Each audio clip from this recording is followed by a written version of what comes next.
क्या चल रहा है कनाडा और भारत के बीच। दो देश जिनके रिश्ते कभी प्रगाढ़ हुआ करते थे, कुछ हत्याओं के कारण चर्चा में हैं। कनाडा और भारत के रिश्ते बहुत पुराने रहे हैं। लंबे समय से चीज़ें, भारत और कनाडा के संबंध इतने प्रगाढ़ रहे कि एक मिनी भारत वहाँ बसता है सीधे तौर पे। आरोप लग रहा है देश के गृह मंत्री अमित शाह पे कनाडा की ओर से, जो बड़ा गंभीर प्रश्न है। आरोप लग रहा है उस लड़के पे जो जेल में बंद है, जिसका मुंबई में हुई एक हत्या में मुख्य साजिशकर्ता के तौर पे नाम है लॉरेंस बिश्नोई। और भारत की ओर से जो आरोप लगाए गए हैं वो भी गंभीर हैं कि कनाडा जिस तरह से भारत की छवि का मान भंग करना चाहता है, दोनों देश के बीच में अब रिश्ते कैसे कायम रहेंगे।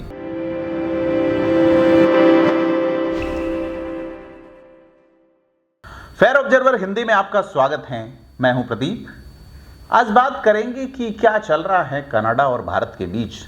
दो देश जिनके रिश्ते कभी प्रगाढ़ हुआ करते थे, कुछ हत्याओं के कारण चर्चा में हैं। आरोप लग रहा है देश के गृह मंत्री अमित शाह पे कनाडा की ओर से, जो बड़ा गंभीर प्रश्न है।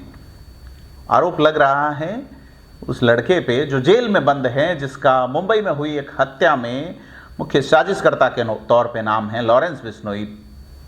और भारत की ओर से जो आरोप लगाए गए हैं वो भी गंभीर हैं कि कनाडा जिस तरह से भारत की छवि का मान भंग करना चाहता है, दोनों देश के बीच में अब रिश्ते कैसे कायम रहेंगे।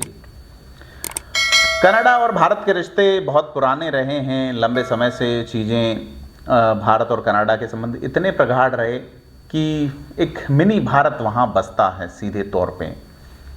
आप देखें, अमेरिका में चुनाव हैं, क्या इसे यानी कि कनाडा और भारत के संबंधों को उस चुनाव से जोड़ के देखा जाना चाहिए।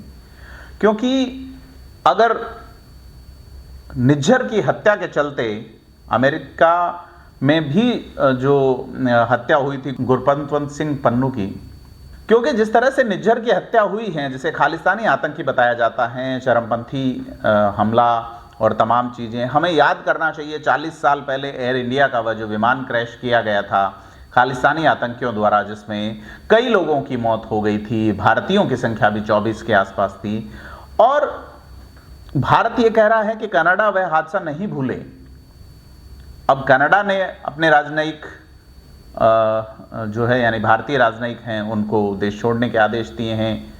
भारत ने भी कनाडा के राजनयिकों को रवाना कर दिया है। कुल मिला के भारत और कनाडा के बीच जो रिश्ते हैं वो निम्नतम स्तर पे हैं। तो जैसे शुरुओं में हम बात कर रहे थे कि क्या यह जो रिश्ते हैं या इन रिश्तों में जो खटाश आई है, उसके पीछे अमेरिका और भारत और कनाडा इनका एक कोई त्रय काम कर रहा है, या अमेरिका के चुनाव जो हैं वो इसमें एक बड़ी भूमिका निभा रहे हैं। क्योंकि अगर देखा जाए तो अमेरिका के चुनावों पे बहुत कुछ डिपेंड करता है। युद्ध जो चल रहे हैं रूस और यूक्रेन के बीच, गजा का संघर्ष चल रहा है, इजराइल, फलस्तीन, लेबनान, ईरान, भारत और उसके आसपास 5 फ्रंट वॉर की हम अक्सर जिक्र करते हैं। बांग्लादेश की स्थिति की अगर हम बात करें, और इन सब चीज़ों में दुनिया देख रही है कि क्या इन चुनावों से कनेक्टेड कुछ चीज़ें हैं।